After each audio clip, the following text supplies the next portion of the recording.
Hey guys, I am here to talk to you about my article. My article is called How Classroom Assessments Improve Learning.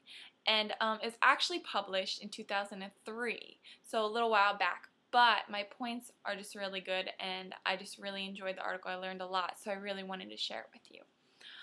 As you look at the article, it is sectioned off into a couple parts. It has the main idea part, and then it has for students, and then it has for teachers, and so on. So I'm going to kind of just go through the sections and share them with you and just kind of summarize it up for you.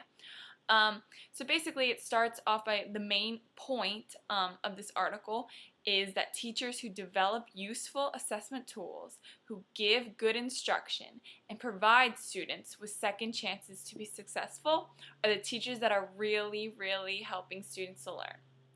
And so the article first talks about how what large assessment tools really are being used for.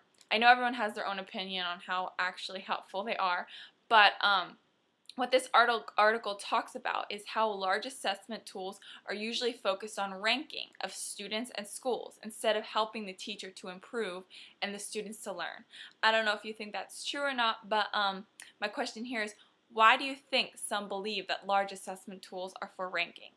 So why do you think some people would believe that? So I'll give you a second to think about that. And so what it says in the article about this question is that most people believe large assessment tools are being used for ranking because they are given at the end of the year. So a lot of people believe this because by the end of the year, you don't get the scores till halfway through the summer, so the teacher really doesn't have an opportunity to make changes throughout the school year to help the students improve. So a lot of people believe that these big assessments are just being used for ranking. So with that being said, they say that the best assessment tools are those that the teacher uses on a regular basis, like quizzes, tests, and writing assignments. So why do you think some believe that those are the best tools? Quizzes, tests, writing assignments? Why do you think people would think those are the best kind of tools? And so I'll give you a second to think about that. And so what the article says about this question, that this type of assessment really focuses on the teacher's goals in the classroom.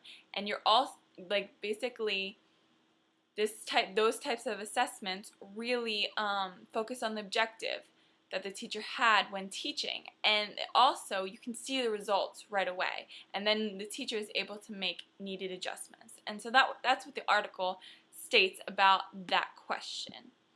And then so for the following section I was talking about, it's focused for students, so I found this interesting.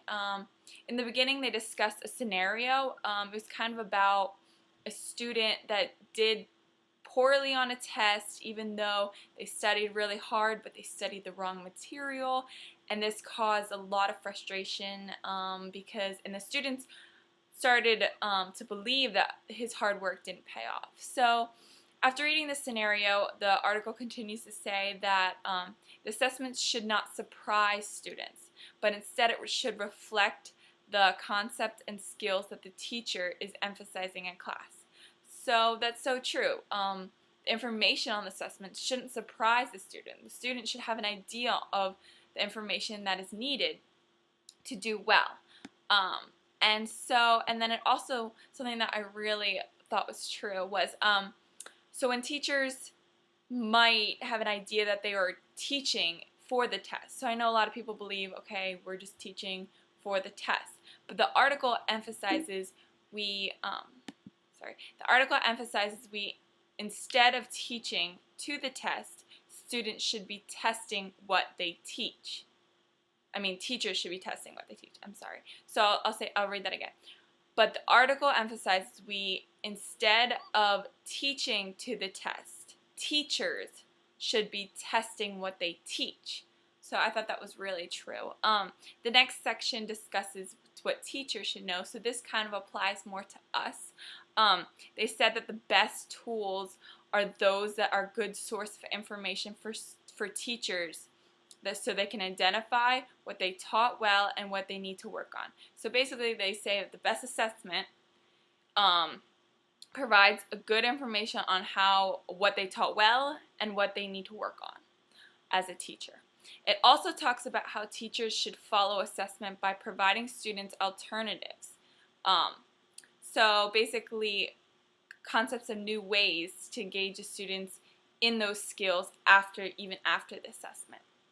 And then also the next section discussed the article, it discussed that giving second chances is a good thing. I know assessments, I know some people believe that they shouldn't provide a second chance to some of the students in class because that's not how the world works. That's what the article said.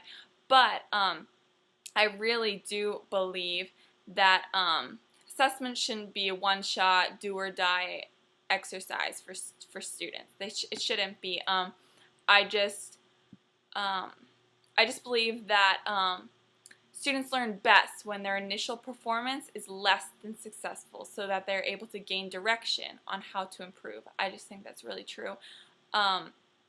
So basically, overall, assessments have been done for many years. We know that, but this article mainly discusses the current assessment tools that are used for ranking. They talk about how to teach, how the teachers and students are affected by these assessments. And so below, I provided a summary for you guys so you guys can get a better understanding, and I want to thank you for listening.